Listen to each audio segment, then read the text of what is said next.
Let's start with the verse. The first segment alternates between the 4 and 5 chords over a scale degree 4 pedal. We could also think of this as a 4 to 5 7 cycle, but the 5 here isn't really functioning as a dominant 7. This is a great pair of chords because it creates a suspended feeling of uncertainty and potential that the composer can eventually pay off when they arrive at the chorus. Here are the chords of our introduction.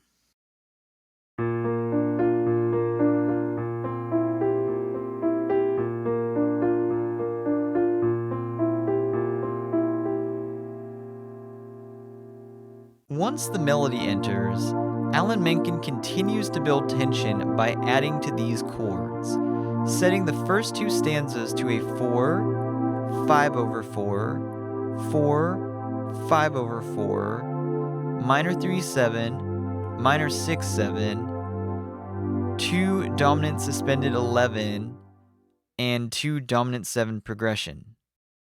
This extends our initial cycle to a circle of fifths progression that ends on 5-7 of 5, or major 2, or G7 here. This is important because ending on a chord other than 5 or 5-7, the dominant of our key, creates another opportunity for the composer to build tension and extend our journey to the chorus. The borrowed major 2 chord, with the raised third, also gives a temporary feeling of lift that in turn sounds darker when the third is lowered back down for the 4 chord at the beginning of the next cycle. Here are bars 1 through 8 of the verse.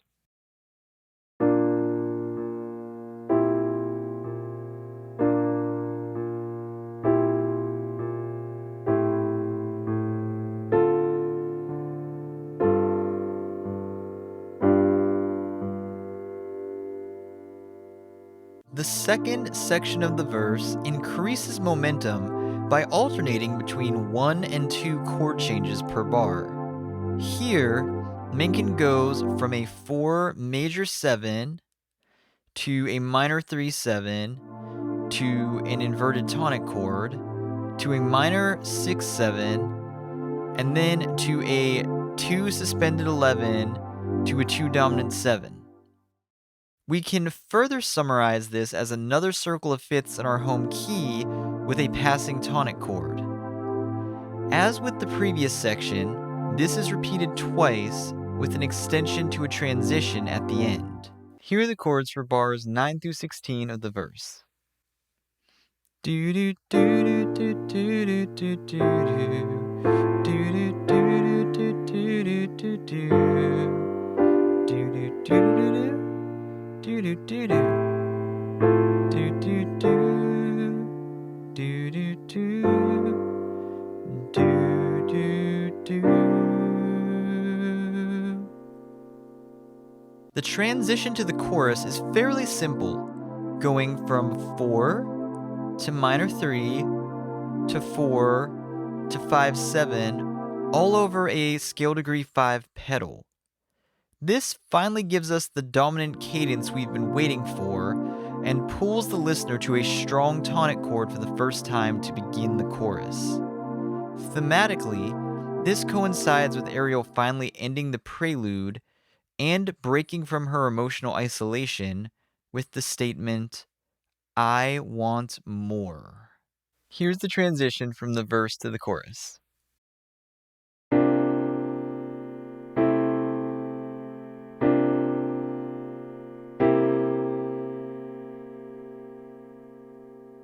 The chorus is more goal-oriented than the verse, with the progression of 1, minor 3 7, 4, 5 suspended 11, 5, minor 6, minor 3, 5 suspended 11, 5, and 5-7, set to the 2 stanzas of the A section. In particular, the deceptive cadence to 6 in bar 5 introduces a bit of minor harmony for contrast and pivots the sequence back down to 3 so it can resume climbing to the final destination of 5-7. This progression is heard in chorus bars 1 through 8 and repeated in bars 9 through 16, with the latter continuing directly to the refrain. This 8-bar pattern is a great example of winding through a set of chords in a way that provides space to develop a longer melody and generate interest while still sounding diatonic and soothing. The upward movement of the chords, from 1 to 6, and then 3 to 5, parallels Ariel's desire to ascend from the sea to the human world. This cycle repeats twice, with the repeat continuing directly to the refrain. Here are bars 1 through 8 of the chorus.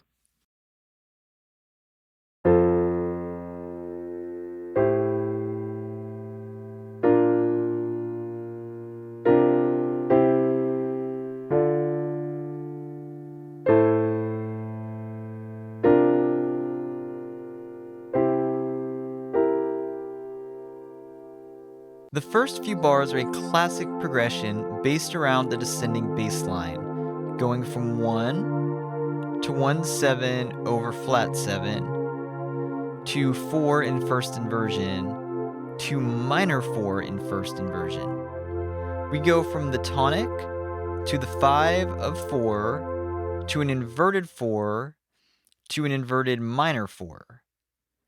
I personally associate this chord progression with the Motown arrangement of Santa Claus is Coming to Town that later formed the basis for Bruce Springsteen and the E Street Band's hit live version. In addition to creating harmonic instability with the borrowed minor chords, this progression also incorporates a descending bass line with chromatic intervals, which can evoke an ominous or mysterious mood. These qualities stand in contrast to the rising diatonic quality of the earlier A section. Finally, the refrain turns hopeful again with a strong 1/6/4 to 5 suspended 11 to 5, and finally resolving to 2 bars of 1, definitively resolving to our tonic and then giving the listener a payoff via a strong dominant cadence while also pushing forward to the more uncertain bridge. Here are bars 1 through 8 of the refrain.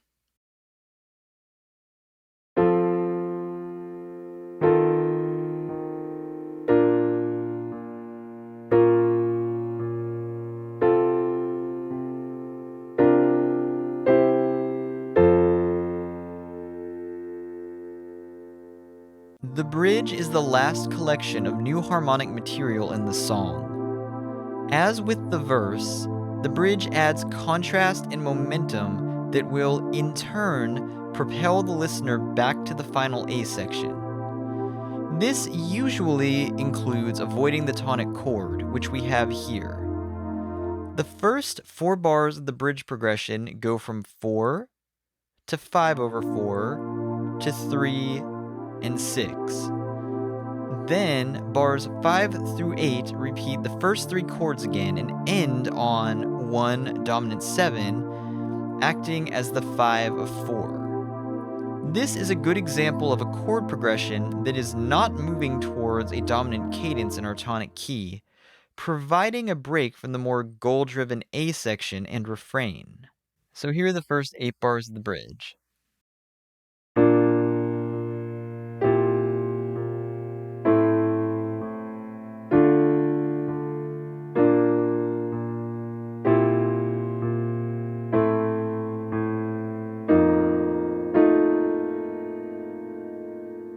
Bars 9 through 12 of the bridge are set to a variation of bars 1 through 4, with our minor 3 replaced with a 5 suspended 11 and then 5/7 of 6 for additional harmonic tension, and passing tones in the last half of the last 2 bars.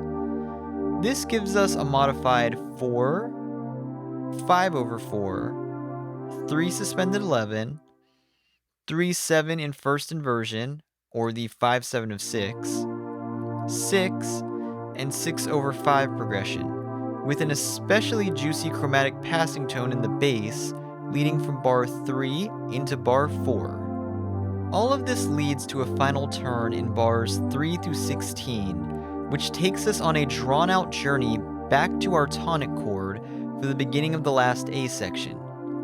Bars 12 and 13 build tension over a 5 of 5, alternating between suspended 11 and major configurations. This leads us to a completely new chord, a flat 7 major 7 on the word stand. This gives the listener a brief shock, underlying Ariel's growing resolve, and clears the palette for bar 16, where a set of 4 alternating 5 suspended 11 and 5 chords take us back to the tonic, but with additional urgency due to compressing 4 chord changes into one bar. Here's bars 9 through 16 of the bridge.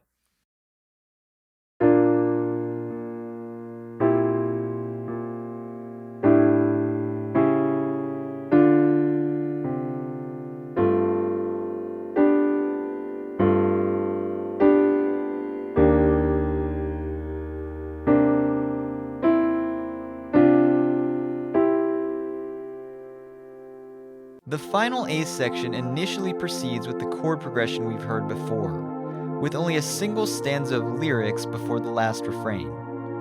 Despite using the same chords, the dramatic intensity builds to a climax via a combination of the orchestration, the lyrics, and the dynamic expression of the vocalist, turning the familiar into the unexpected. The final refrain has been lengthened for effect, extending the minor 4 chord by an extra bar and adding a caesura to break up the first and the second half. The last 3 lines are drawn out as well, with 2 bars extended to 4 by adding an extra bar of the 1 chord and splitting the 5 suspended 5 and 5 7 chords into separate bars. Combined with Howard Ashman's lyrics, this adds a note of sadness and resignation, suggesting the possibility that Ariel's dreams might not come to pass.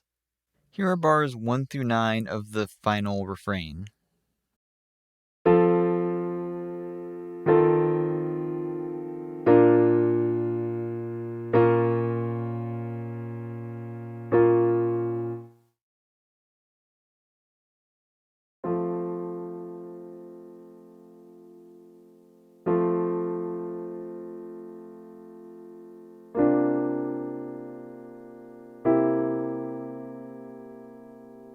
Finally, the song ends with an echo of how it began, with 4 bars of alternating 4 and 5 over 4 chords. However, this time the 5 resolves to the tonic, ending the song on a hopeful note and symbolizing that Ariel is moving forward from the holding pattern of life in her room under the sea. And here's our final outro.